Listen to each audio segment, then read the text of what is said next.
sommes, chers invités, à la conférence de presse en prélude au concert de la pépite du gospel francophone, Morija. Le concert de Morija, notre pépite, la pépite du gospel francophone. Pour entrer dans le vif du sujet et parler de cet événement, la thématique en tout cas qui nous conduit cette année, c'est expérience. Et expérience acte 1. Acte 1, pourquoi? Parce que nous marchons de façon prophétique et nous croyons que cet événement-là va se répéter, que ce soit en Côte d'Ivoire, dans d'autres pays à l'international. Donc on continuera en tout cas à pouvoir partager le message de l'Évangile au travers de la musique. Nous attendons quasiment presque 4000 personnes, en tout cas pour ce concert le 4 décembre. Et la salle choisie, c'est la salle Anoumambo. Dans l'objectif de marquer, je dirais, le territoire, mais au-delà, montrer qu'on est Babi, on est Abidjan, on ne pouvait pas clore cette année-là, 2022, sans affirmer vraiment le positionnement de Morija et surtout sans que Morija puisse communier avec son public, avec sa communauté dans son pays. Pourquoi Abidjan, pourquoi le palais de la culture? C'est que quand on a commencé, petite anecdote, quand on a commencé la communication sur le concert, pas mal de personnes nous en plaintent, ah mais Morija elle est quittée au Canada, elle est quittée en France, tout ça, etc. Donc c'était de montrer aussi en tout cas que Morija n'est ni en France, elle est ni au Canada, mais elle est bien ici, elle est bien aux deux plateaux. Hein, elle est bien aux deux plateaux. Je pense qu'on peut acclamer aussi pour ça. Donc c'est un pur produit de la Côte d'Ivoire.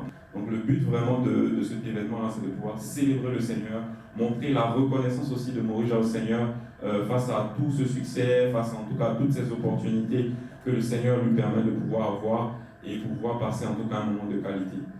C'est vrai que beaucoup de personnes ont vu Morija, je dirais, on la voit aujourd'hui comme la rappeuse, on la voit aujourd'hui comme quelqu'un qui fait de l'afro, mais on vous réserve en tout cas pas mal de surprises. Ce concert-là permettra de montrer aussi tout le potentiel qu'elle a à tous les niveaux, que ce soit dans le worship, que ce soit dans la louange. Tout ce qu'on peut dire aujourd'hui, en tout cas à toutes ces personnes qui nous suivent, c'est de ne pas manquer cet événement. Mon nom à l'état civil, c'est Nga Nyamiese Reine Morija. Donc le Morija, c'est mon prénom. Alors je rencontre le Seigneur en 2013, donc en 2012, pardon. Je rencontre le Seigneur en 2012 à mes 13 ans. Voilà, mes 13 ans. Et pour ne pas faire très très long, parce que le Seigneur quand même a fait un petit parcours avec moi jusqu'ici, je dirais que je suis née d'une famille pastorale. Donc je dirais que je ne suis pas étrangère à l'église ou au message de l'évangile, mais j'ai toujours l'habitude de dire qu'il y a une différence entre être né d'une famille chrétienne et d'avoir accepté le Seigneur Jésus et de marcher avec lui. Donc moi je suis née dans une famille chrétienne, mais c'est plus tard que je me fais le pas de rencontrer le Seigneur personnellement, à mes 13 ans. Et peut-être que le Seigneur a bien voulu le faire plus tôt parce que il savait plus ou moins ce qui m'attendait devant. Donc, j'ai vécu comme tout le monde, hein. Vraiment un enfant. J'étais jeune, j'ai fait mes erreurs et tout. Et dans ce petit parcours-là, je vais rencontrer le Seigneur quand j'étais confrontée à un problème. J'ai fait une dépression. Voilà, très tôt, j'ai fait une dépression. Vous savez, quand l'ennemi veut vous détruire, il commence très tôt. Voilà, il ne va pas perdre le temps. Il est visionnaire. C'est nous, on ne voit pas. Sinon, notre ennemi est visionnaire. Donc, très tôt, j'ai eu des rencontres, des amitiés, beaucoup de choses qui ont commencé à m'attirer vers ce que je ne voulais pas, ou peut-être contraire à l'enseignement que je recevais à la maison. Et très tôt, je vais commencer à vouloir en fait connaître le Seigneur, mais toutes ces circonstances qui étaient autour, dépression, rejet, etc., je dirais que c'était pour le Seigneur une manière de m'attirer à lui. Parce que la Bible déclare que nul ne vient au Père sans que le Père l'a attiré. Et je crois qu'il y a toutes circonstances. Il y a des personnes qui sont venues à Jésus dans la maladie, il y a des personnes qui sont venues à Jésus dans la pauvreté, etc., etc. Dieu utilise toujours un prétexte pour vous attirer à lui. Et tout ce que je traversais à cette période-là, c'était vraiment une période où le Seigneur voulait m'attirer. Mais je vais comprendre ça plus tard. Et je décide de parler de cela à mon père qui est pasteur. Je lui fais un propos. Voilà, je lui parle de ce que je ressens. Et je lui dis vraiment, j'ai une petite voix à l'intérieur de moi qui me dit et c'est Jésus dont on te parle. C'est quelque chose que j'ai entendu à l'intérieur de moi et c'est Jésus dont on te parle. Mais j'étais tellement obnubilée par la souffrance, par la tristesse, que je n'arrivais pas à percevoir cette voix-là. Et moi, je décide de parler à mon père. Ah, vraiment, papa, je sens que je veux faire le pas avec le Seigneur parce que cette voix-là, elle résonne à l'intérieur de moi. Donc c'est comme ça que je parle avec mon père, c'est comme ça qu'on prie ensemble. Et c'est à partir de là que j'ai décidé de donner ma vie au Seigneur Jésus en 2012, donc à 13 ans. Et en 2015, je passe par les eaux du baptême et je rentre dans le groupe musical. On a juste cru, mon producteur a cru en moi, j'ai cru en lui, on a cru en Dieu et on a décidé de mettre tout ce qui était en notre pouvoir comme talent, comme professionnalisme pour que les choses aboutissent. Et si aujourd'hui le Seigneur a porté le projet jusqu'ici, on peut juste lui exprimer notre reconnaissance. Que le message c'est d'abord le message de la jeunesse. Comme il a dit tout à l'heure, lorsque nous avons des talents en nous, on n'est pas obligé d'attendre de vieillir pour que ces choses-là soient à maturité, qu'on puisse les exprimer.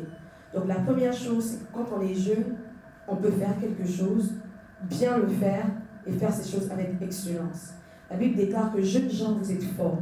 Donc nous croyons que dans la jeunesse, il y a une force qui nous permet de commencer les choses, de continuer et de terminer. Donc c'est le premier message que j'envoie au travers de ce que je fais. La deuxième chose, c'est le message de l'évangile.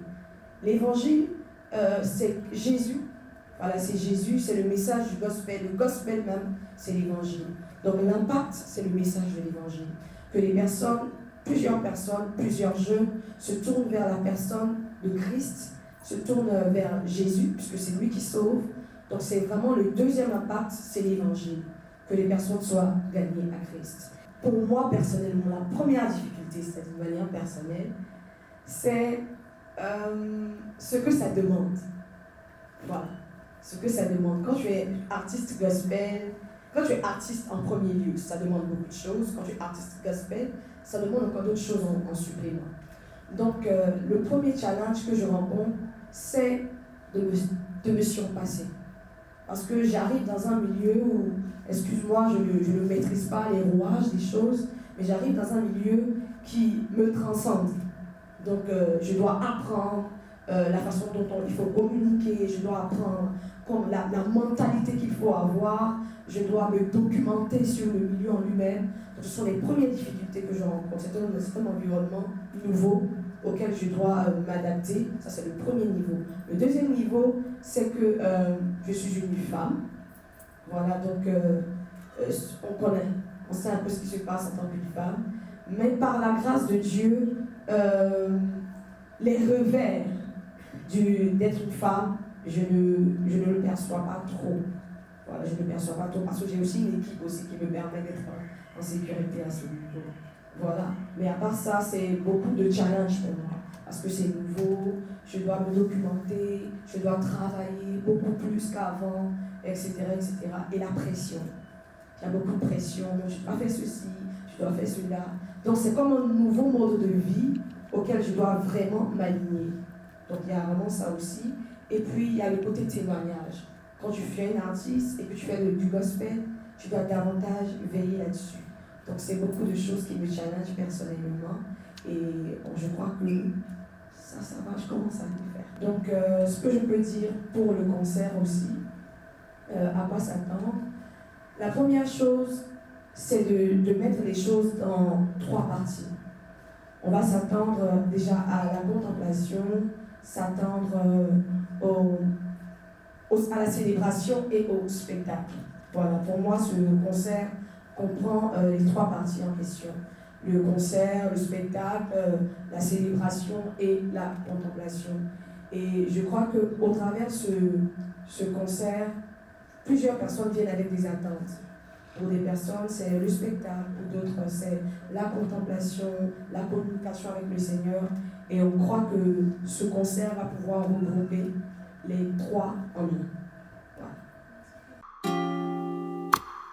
Voilà.